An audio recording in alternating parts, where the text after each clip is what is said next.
Hello and welcome back to another video with It's Dr. Dan. And today we're going to be going even further in how to prepare for your Chem 3A ACS final. Now, when it comes to preparing for the final, the ultimate way to prepare for any type of test is not just to go through all the chapters and to read your notes. What a lot of students tend to do, and it's a common pitfall in terms of any chemistry class, is they just review their notes and review the slides, and then they think like, "Oh, I studied." And the thing is, that's only really the beginning when it comes to it. The ultimate way to study for any exam is by practicing problems because that's what your exam is going to be. It's going to be filled with all kinds of different problems that are going to be coming at you fast paced and in a very short time frame. So you need to be practiced. So it's one of the things like as I ask all my students all the time is when you were a kid, at some point you tried out some sport, or maybe you got into a musical instrument, or maybe even as an adult, you got into a hobby. Now, when you first started that out, you probably weren't that good at it. And one of the things that with time, you kept practicing it and you improved, whatever that might be, whether it's being a dancer, a musician, someone who likes sports, you kept practicing. When it comes to your coursework, it's the same idea. You need to keep improving and practicing. So that's what the next few parts of this series are going to be all about. We're going to be going through practice problems. I'm going to go through my thought process on how to do them. So what this next two parts are all about is these are different clones of the ACS final of looking at different ACS tests, trying to come up with the same language and similar question format that you will see because it's going to be things from all parts of the course. So you need to be practiced in all the different parts of the class. So what we're going to do is I'm going to be showing how to do this on my calculator. So you're going to kind of see me kind of turn real small. And then we're going to go into all the different pieces and details or really try to illustrate exactly what it is that you're going to be seeing on this test. So let's take a look.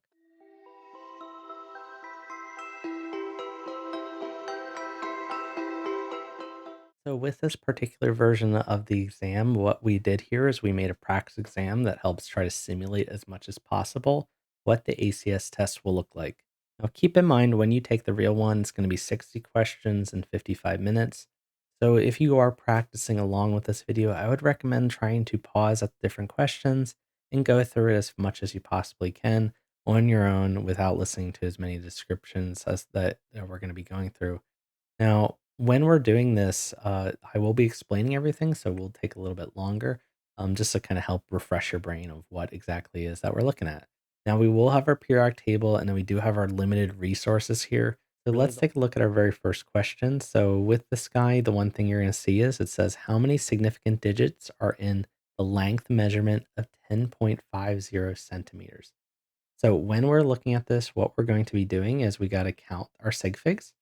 So if you can remember, whenever it comes to significant figures, is that all non-zero digits are significant, and then any sandwiched zeros are significant. So we know that the first three are. The question is, what about the last one? Well, trailing zeros are significant if there is a decimal place. So being that we have that decimal there, that means that all four of them are going to be significant. So that would be 4. What about our next one? It says the density of an ether is 0.714 grams per milliliter. What is the mass of 10 milliliters of ether?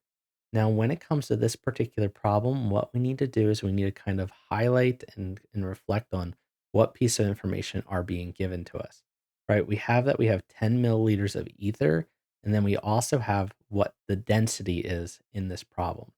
Now, the first thing we always got to do is we got to write down, well, what number is by itself? What is not a fraction, right? And you're going to see that, all right, 10 milliliters of ether is a term that's by itself. So we're going to use that. Now, with the other value is, well, how would we go through trying to convert this? Well, if you remember, density is grams over milliliters. So we have 0.714 grams, and that's all equivalent to 1 ml.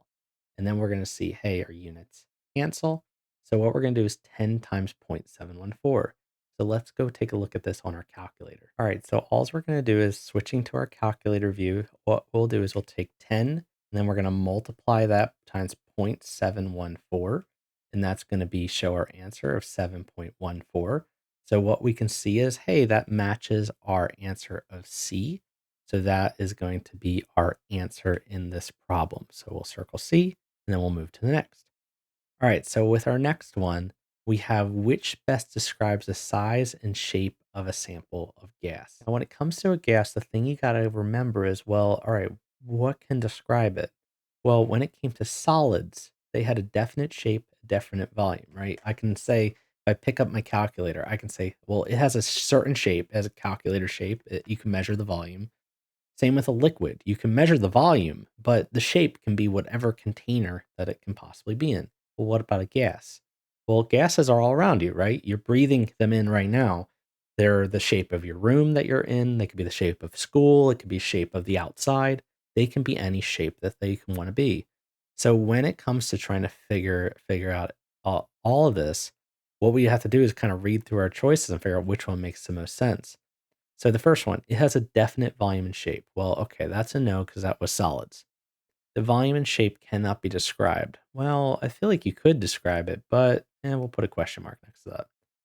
Volume and shape are both determined by the container. Ooh, that was what we just said, right? So I'm going to circle that one for now and probably assume that's going to be our answer.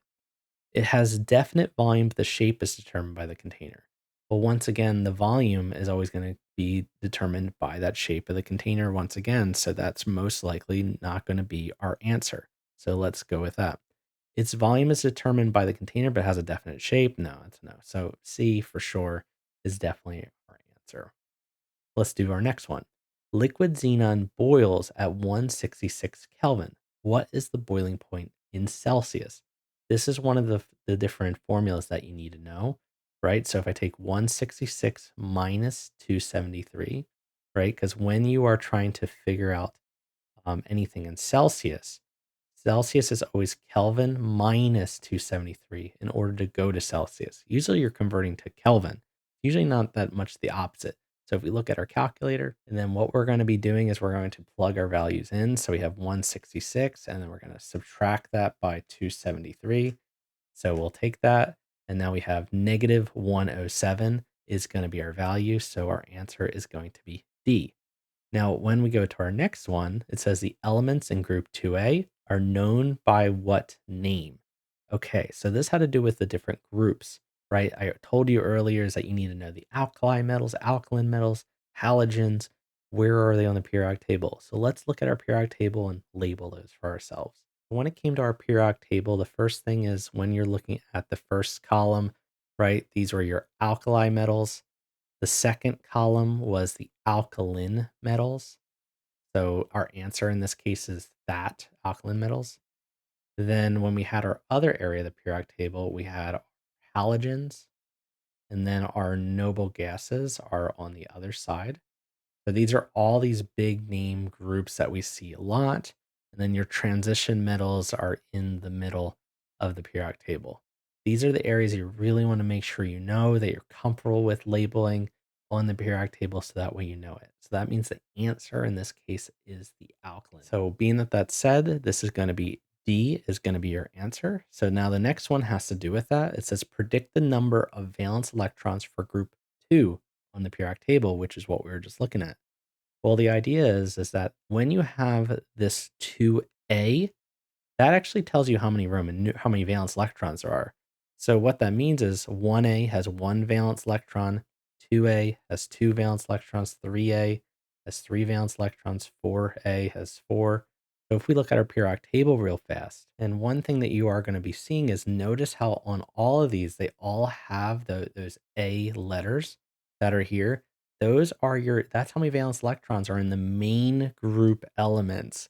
So it tells you, right? So you got to be able to read your periodic table. So that means that 2A has two valence electrons. Okay, so 2, 1. We can label all of them when it comes to how many valence electrons they all have. So it tells you what's the outermost layer of electrons. Let's mark that answer off. The answer is going to be C. And now we're ready to go to our next problem. For the next problem, it says, what is the core notation for electron configuration of an aluminum atom? Now, the thing is about core notation is that this is the same thing as referring to a Nobel gas configuration. It's just a different word that's commonly used as well. So it's talking about the core electrons. So the first thing is we have to go to our periodic table to determine what is electron configuration. Now, when you're at your periodic table, the thing is you got to remember is how we use to actually separate and organize our periodic table. If you remember, the first two columns were S, the last six on the right were P, and then the ones in the middle were D. Now, when we were to label these, right, we used our rows to determine our levels. So these were referred to as the main quantum numbers. So if you do like one, two, three, four, and so forth, you could label each of these. Now, when we were to label them, we kind of read our periodic table like a book, working our way to the element that we're interested in. So we want to work our way to aluminum, which is all the way over here. So what we're going to end up doing is we need to try to read each section. So, but the thing is, though, it's asking just about noble configuration. So the easy thing to remember is that, well, when we're looking at our element, to find the correct noble gas, we look up and to the right of that molecule. That's telling you, hey, this is going to be neon is going to be our noble gas. Now, how do we go past that? Well, that represents every electron up until that point. So it does your 1s1, 1s2, then it does the 2p6. So from here, what you're going to do is we look at our row and we see, hey, okay, we're at the first level. So that's going to be 3s2. And then we look at our next electron, which is 3p1. Okay, so that would be our answer for this problem. Let's select that answer. So 3s2, 3p1, that would be A, which would be your answer. Okay, so now it says select the element whose Lewis symbol is correct. So the thing is, you got to remember like how many valence electrons there were for different species. One of the ones all had to do with trying to look at your periodic table, so you can kind of go back and forth and see which one's in the right group number. So, for example, if I were to look at these, a lot of them, we've been doing a lot of aluminum lately, right? So, aluminum had three valence electrons around it. So, it should have three dots that you can see. You can also see it in the electron configuration from the problem above, right? So, you count all the S, all the P electrons in order to figure out what the valence are. So, that means that D and C you can immediately toss out. Now, gallium and tellurium, or sorry, and TL, when you're looking at those ones, well, those are you can go look at our periodic table and take a look. So when we're looking at element that's thallium and also at gallium, both of these ones are in the same column, so we can see them right here. So we have thallium and we have gallium. Both of those are going to have just three dots around them. So when we're seeing are they going to be correct, we got to see do they have three dots. Bromine, which was the other one, that is on column 7, so that's gonna have 7 dots that are all around it. So let's see if either one of them has 7 or 3. Let's take a look. So gallium and thallium both have 2 and 4. That's not the answer. Bromine has 7, so that matches the correct configuration, which was 7 valence electrons. That is correct. Now, with the next one, what is the chemical formula for cobalt 2 bromide? Well, the thing is about this one, what you have to remember is, well, what does a Roman numeral tell you? And the thing is, a lot of students think that that means subscripts. So they're immediately going to go to one of these first two choices and think that they're correct. The thing is, it's not. It represents the charge. So when it says cobalt 2, this means cobalt 2 plus. So when we write this out, we can see that bromine had 7 valence electrons. That means that it needs to gain one more to make it negative. So it'd be cobalt 2 plus, bromine minus. We're going to drop those numbers. So we're going to bring them both down. And as a result, what are we going to have? We're going to have cobalt Br2, which what that answer is, that is going to be D. All right, now the next one. What is the molecular geometry of pH3? The thing about a lot of these is you aren't given any Vesper chart, so you have to know the basic geometries, which is all the ones that are listed in this question. I would recommend remembering what their general shape is. So the thing is about it, so what you got to remember is how many valence electrons can each of these species hold? Well, phosphorus generally can. Let's take a look at what its structure looks like. So when we look at phosphorus, right, you can see it's right under nitrogen. That means it has 5 valence electrons. So when we draw phosphorus, it's going to have a lone pair and then 3 dots on all sides. Now, what we're going to then do is, being that we have hydrogen, we're going to then bond it to all the single electrons. So we're going to make dots. So what that means is that the structure, how many groups does it have, right? We counted the number of bonding species and then the number of lone pairs. So it had 4 groups and then 1 lone pair. Okay, so 1 LP.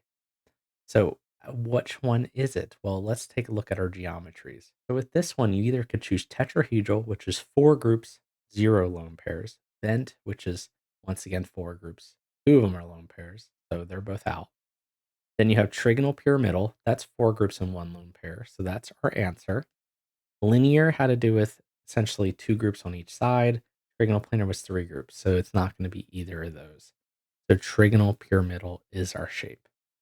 Now, which of the following is the strongest intermolecular force between water molecules? The thing is, you have to know is what are your general intermolecular forces? One thing that is that when it comes to water, its strongest intermolecular force is hydrogen bonding. That's what makes it so important. Now, the hardest thing is how do you know what hydrogen bonds? Well, you got to try to remember the following phrase is F no. So remember F no to hydrogen bonds. So if you have fluorine, nitrogen, or oxygen bound to a hydrogen, that means it can hydrogen bond. It can only be one of these 3 elements. So just remember F no, you won't forget hydrogen bonding. All right, and that one's generally our strongest one. The only thing that's stronger in that in terms of intermolecular forces is ion dipole forces, but that's not one of our choices. Let's take a look at our next problem. So with this one, which of the following molecules is polar? Once again, this is a tougher problem. You have to be able to recognize geometries quickly. The thing is, how do you know what's polar? Is it's all about symmetry when it comes to these problems.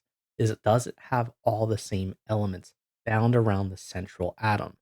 For example, if I look at like CBr4, that means you have bromines on all sides of the molecule. This one is symmetrical. They're all the same, equal pulling. So that's a no. You can say the same thing for CH4, CO2 as well. Now, what about F2, which is the bottom one? Well, F2 is a diatomic. It's going to also have equal pulling. So you can get rid of that one too. The only one that doesn't have equality is HBr3. So that's going to be your answer. You got to look at for the unequal nature within the molecule.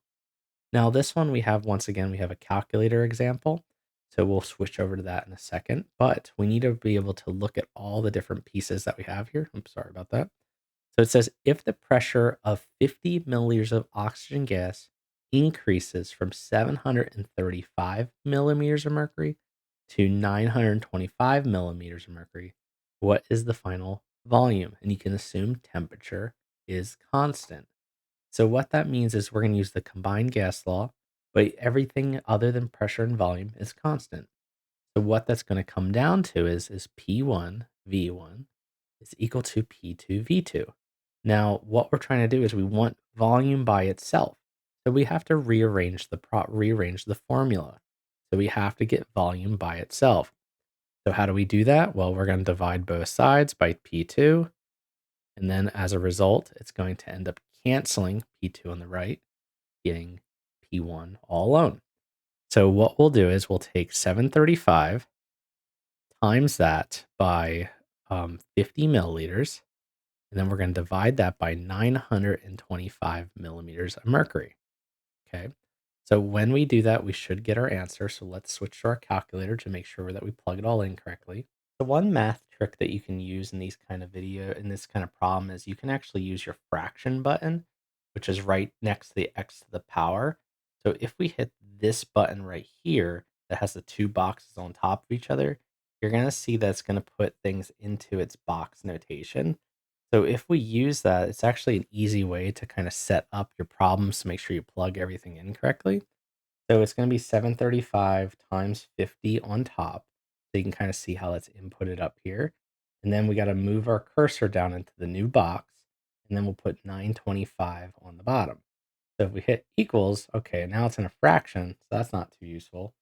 So what we're going to do is we can hit the second button and then switch it to F to D, which is putting it in our decimal notation. So 39.7 is one way to is what our correct answer will be. So we'll circle that. The other way to do this is just the old-fashioned way, which is 735 times 50, and then we hit equals, and then we divide that by 925. But I think it's always useful to know about that ability to use those boxes because it can sometimes make your math a little easier, especially if you make a lot of have a little calculator issues. All right, so then this one says when the reaction shown is correctly balanced. So it's saying lithium plus bromine is equal to LBr. So I'm going to move that up here because it's kind of down on the side here. So how do we balance it? Well, the first thing is even the odds. You can see you have two bromines on the left, so let's make two on the right too. So if we put a 2 in front of that, we now need to even out our lithiums, and then our bromines are all fine. So we're going to have 2, 1, 2, which is C. Let's take a look at our next example. What is the typical net ionic equation for an acid-base neutralization? Okay, so with this one, this is a tougher one because you have to go through a net ionic equation.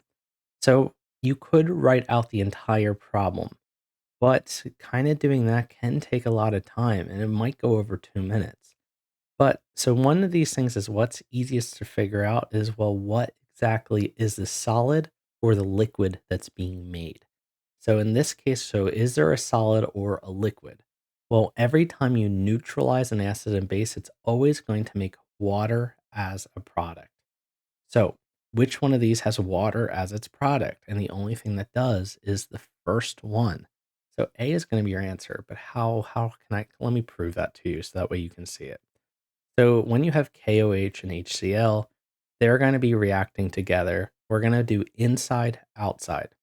So the inside is going to make water. So H and OH bond together. And then the outside is KCl. KCl is soluble. All alkali metals are soluble no matter what. So that's going to have aqueous. This is going to be liquid, and these are going to be aqueous. So we always keep whatever our solid or liquid is, and then whatever ions make it. So H plus and OH plus or minus are going to make water. And that's how you would do that question quickly. So now when it comes to 16, in the reaction, 2C plus oxygen leads to 2 carbon monoxide. How many moles of carbon are needed to produce 66 grams of carbon monoxide? Okay, this is a slightly longer one. So with this, right, you got to go from mass to moles to moles. So we have 66 grams of CO. And what we need to do is we need to convert this to moles of CO and then to moles of carbon. So 1 mole of CO, and that's going to be grams of CO to cancel out those units. So we need the molar mass. And then we're going to follow our molecular formula, which is 2 moles of CO is equivalent to 2 moles of carbon. So the thing is that we need to do is we need to look up what our value is from our Pirac table. If you don't know off the top of your head, but you've been doing probably these problems a billion times, so you might know carbon and oxygen from the top of your head. So carbon is always roughly about 12 grams per mole, and then oxygen is always about 16 grams per mole. So what we'll do is let's plug in 28 and let's see how close we get by approximating versus looking back and forth. So let's plug this into our calculator and see how we did. So what we need to do is we need to take 66 and then we're going to divide that by 66 divided by 28. And then we'll hit equals. And then being that it's times 2 divided by 2, we don't actually have to really do anything because we're going to get the same number. So do we have a number that's close to 2.35, 2.36? And you'll see, hey, C is right there, right? You can approximate the molar masses.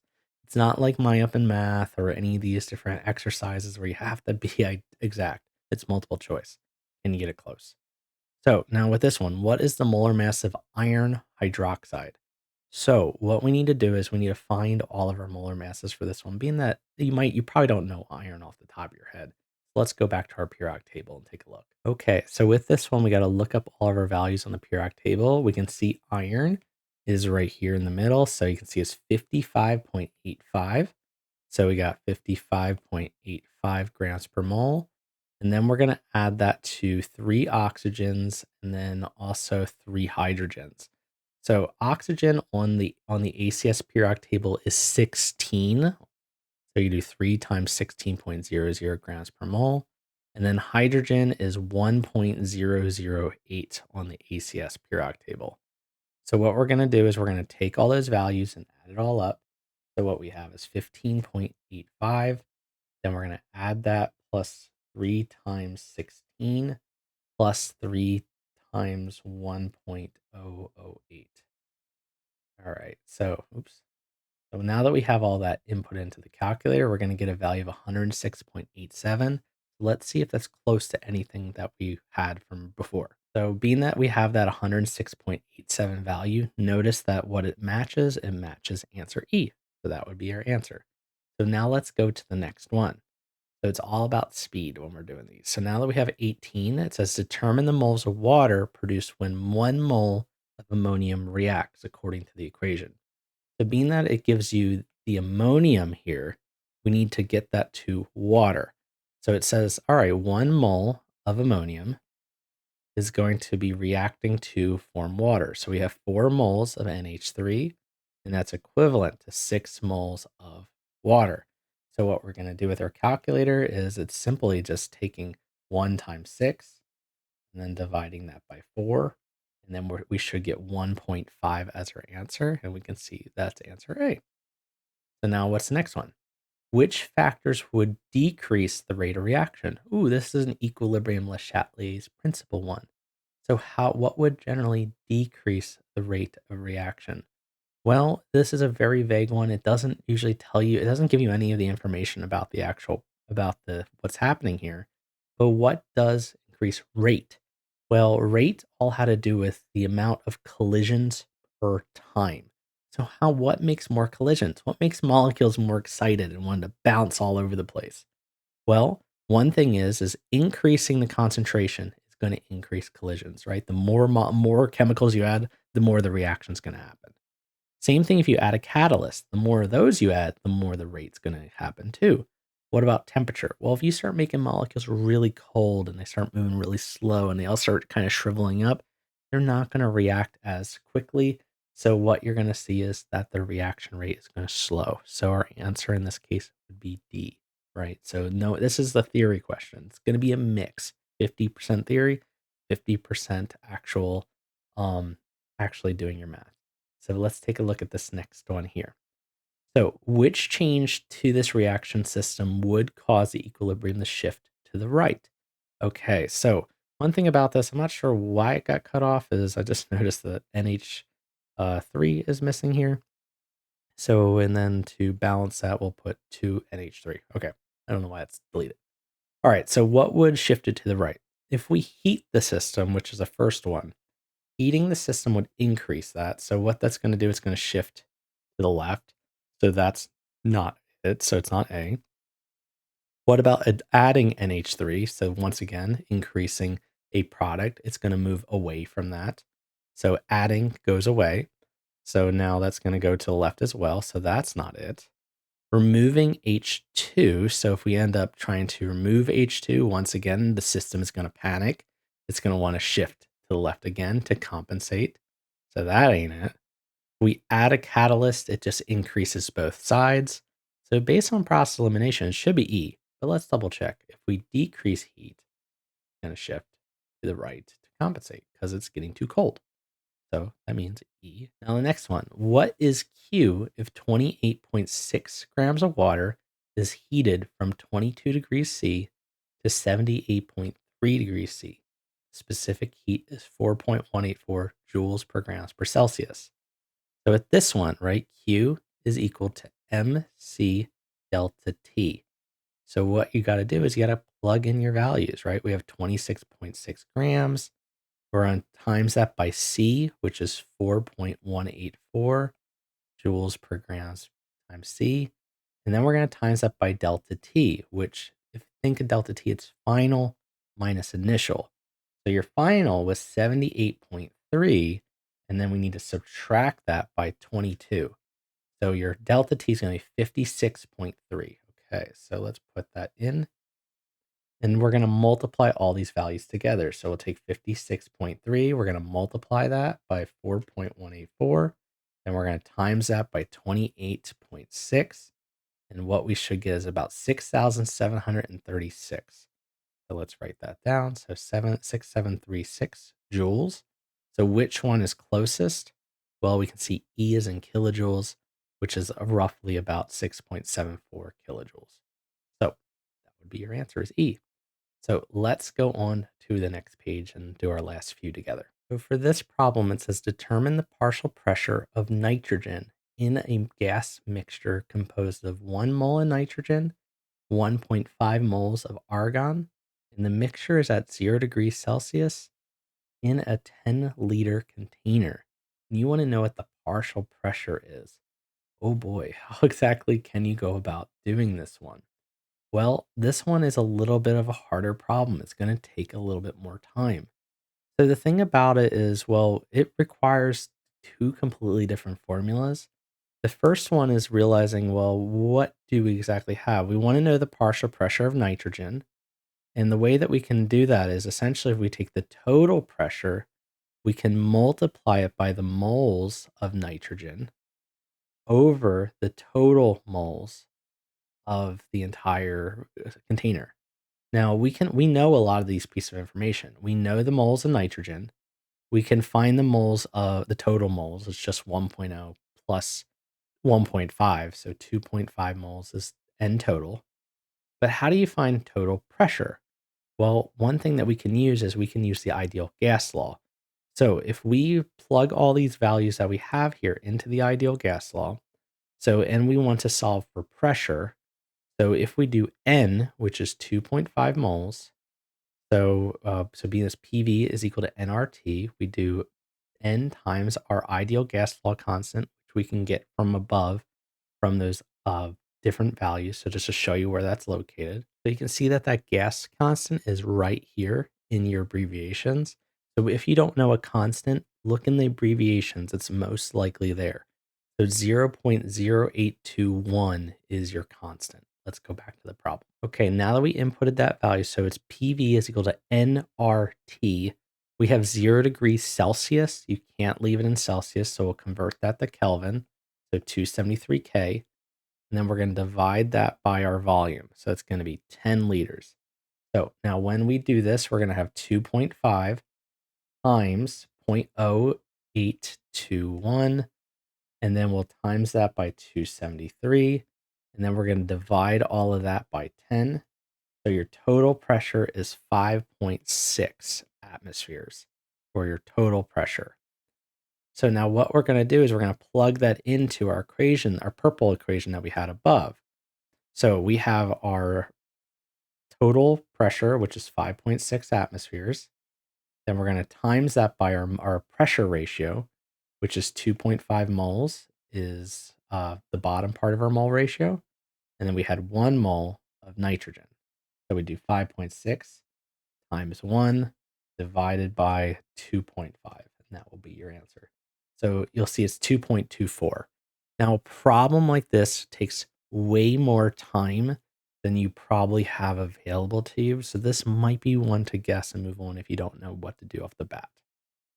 Okay, so the next one, 3.682 gram sample of KClO3 is dissolved in enough water to give 375 milliliters of solution. What is the chlorate molarity?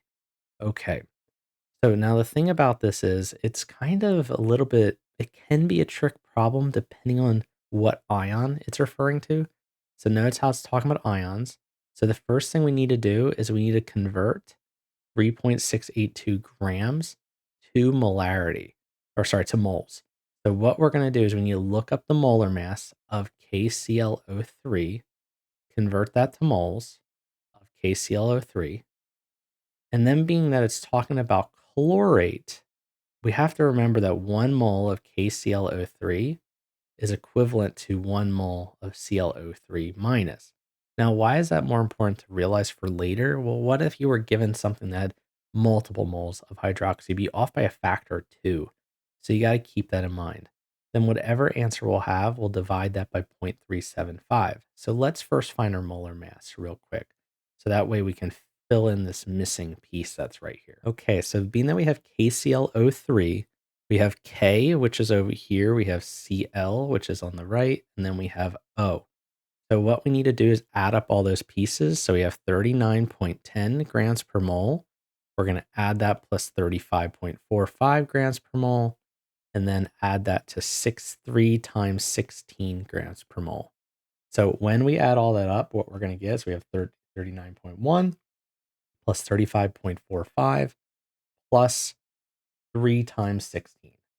And what we're going to get is 122.55 grams per mole. So let's plug that into our conversion. Okay, so now that we have it plugged in, what we're going to do is we're going to do 3.682, and then we're going to divide that by our answer from the previous part, so which is our 122.5. So we have the number of moles. Now the thing what we're going to do with this is now we need to divide it by the volume, right? If you remember, molarity is moles over liter. So we got to take that 0.0300 moles and divide that by 0.375 liters. So now once we have that, hopefully we'll get one of our answers. So it should be 0.08 is what this should be. So it's that decimal place is moving over 2 times. So it should be E should be your final answer.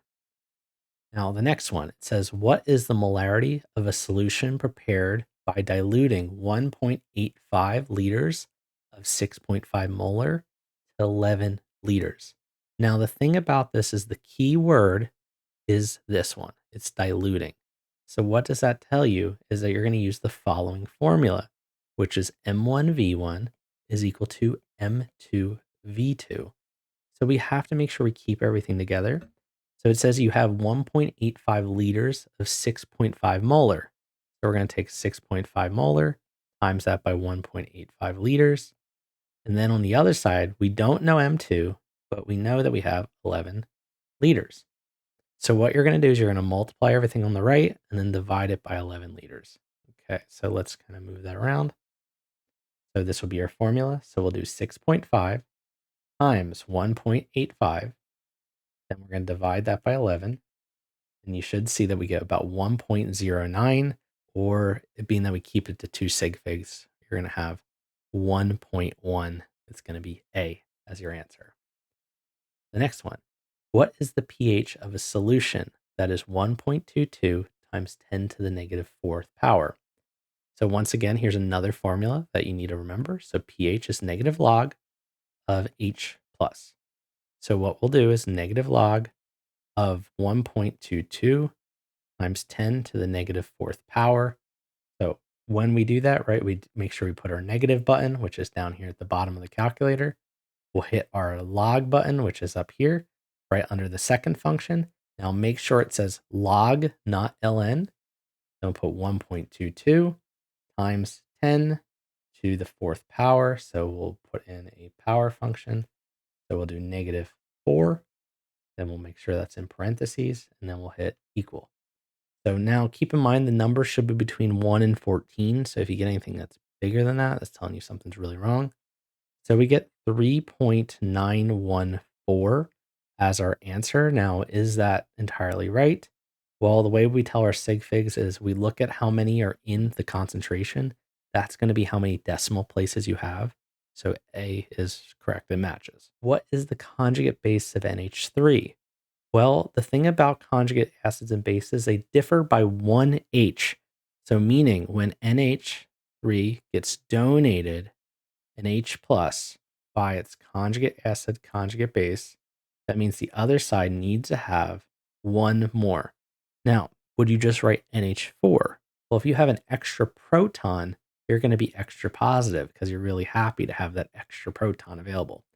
So NH4 is going to be your answer. You always change the charge by 1, right?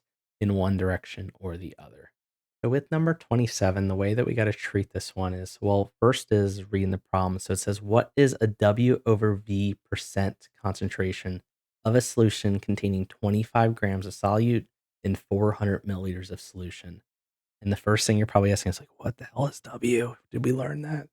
Well, W is referring to weight. So how much weight is there? And it's weight of the solute.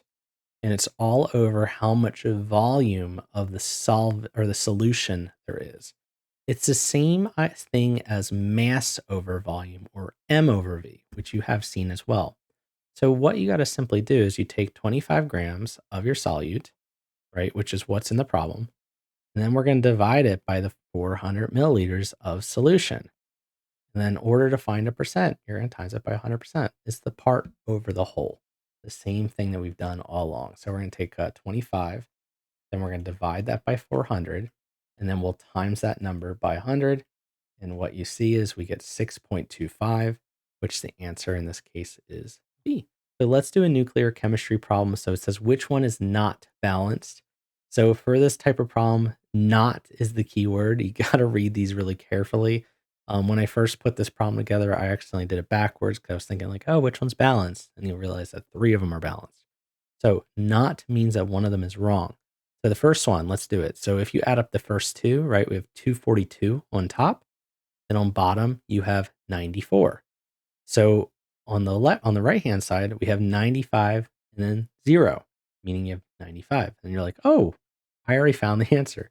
The first one was right. It's already showing that, hey, one of these is not balanced. The top is not okay. So the bottom over here is not okay. They both show 242, but they don't have the same number.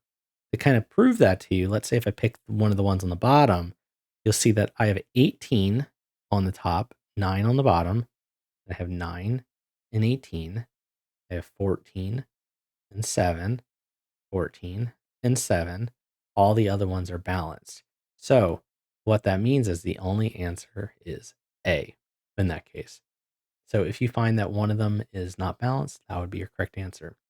Now this one says the half-life of nickel 65 is 2.50 days. How much of a 100-gram sample remains after 7.5 days? So first thing is what you can do is, being that we know how much time has passed, we can divide that by what our half-life is. And that's going to tell us it's going to be 3 half-lives. So being that we have 3 half-lives, what we will do is we have 100 grams. We'll go to the distance of 1 half-life. So that means every time you divide by 2, so we'll do 100, divide that by 2, right? So we'll get 50. Now on the second half-life, once again, you're going to divide by 2. So hit divide again, divide by 2, we'll get 25. And that means you'll divide it in half another time on the third half-life, and you're going to get 12.5 grams is what your final answer be. So it'll be D. Now for the next one is, which is the limiting reactant for 3 grams of calcium is reacted with 8 grams of water to produce hydrogen gas? So a limiting reactant problem means that you're starting with 2 different species. So we have 3 grams of calcium, and then we have 8 grams of water. So really the trick is you need to get it to moles of hydrogen. And then we are going to compare which one made less. That will be your limiting reactant. So the first thing we need to do is, well, we know what the molar mass of water is. We've done that 4,000 times. Water has 18 grams per mole. So what we can do is we can simply kind of convert this for ourselves. So 18 grams of water is 1 mole of H2O.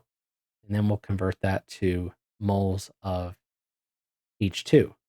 Okay, so 1 mole of H2 is equivalent to 2 moles of water.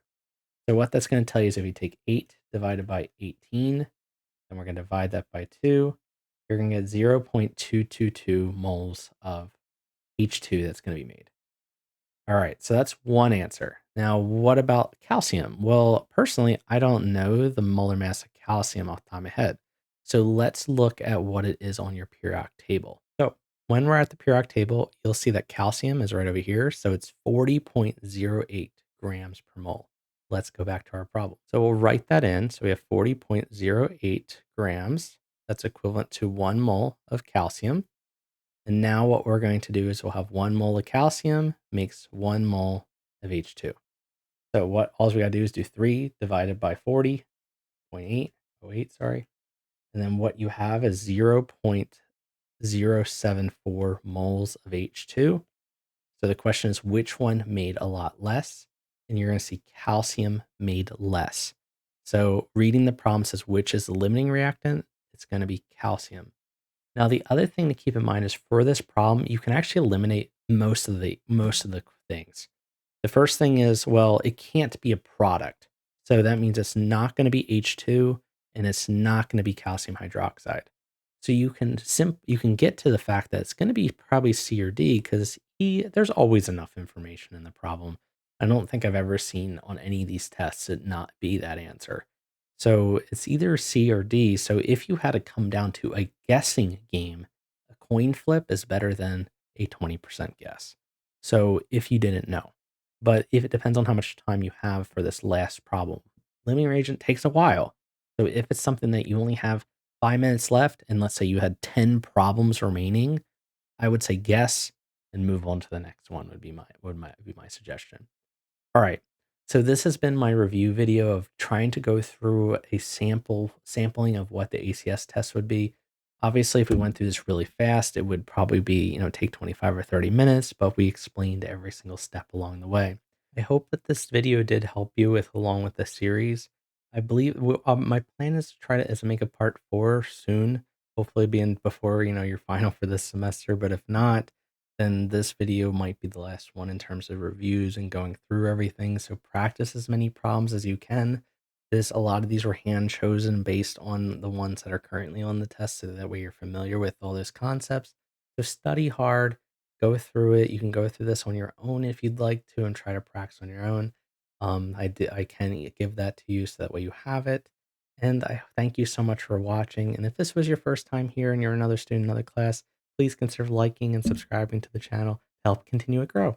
All right, y'all. I hope you have a wonderful day, and I'll see y'all later. Bye now.